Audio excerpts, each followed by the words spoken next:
যেই প্রশাসনের পক্ষ থেকে বারংবার আমাদেরকে এই হত্যাকারীদেরকে বা বিচার প্রক্রিয়াকে ভিন্ন খাতে প্রবাহিত করবার চেষ্টা করা হয় এবং বিভিন্ন রাজনৈতিক দল থেকে হাদির হত্যার বিচারিক প্রক্রিয়াকে বাধাগ্রস্ত করবার যেই প্রচেষ্টা আমরা ফেসবুকে দেখি, সেই জায়গা থেকে আমাদের একটা আশঙ্কা থেকে যায় যে প্রশাসন চাইলেও এই হত্যার সুষ্ঠু তদন্ত করতে তারা সক্ষম কিনা।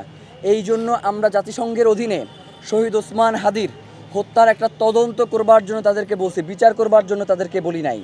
পৃথিবীতে এর পূর্বেও বেনজির ভুট্টো, রফিক হারিরির মতো লোকদের তদন্তের কাজ জাতিসংঘের অধীনে হয়েছে এবং বিশ্ব মিডিয়ায় শহীদ ওসমান হাদিকে, শুধু আমরাই নয়, বিশ্ব মিডিয়া শহীদ ওসমান হাদিকে বাংলাদেশের প্রেক্ষাপটে অত্যন্ত গুরুত্বপূর্ণ রাজনৈতিক ব্যক্তি হিসেবেই তারা মনে করেছেন।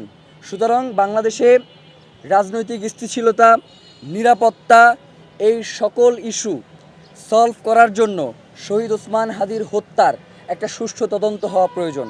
সেই জন্যই আমরা সরকারের কাছে আহ্বান জানিয়েছিলাম যে জাতিসংঘকে যাতে শহীদ ওসমান হাদির হত্যার তদন্তের ভার জাতিসংঘের কাছে হস্তান্তর করা হয়।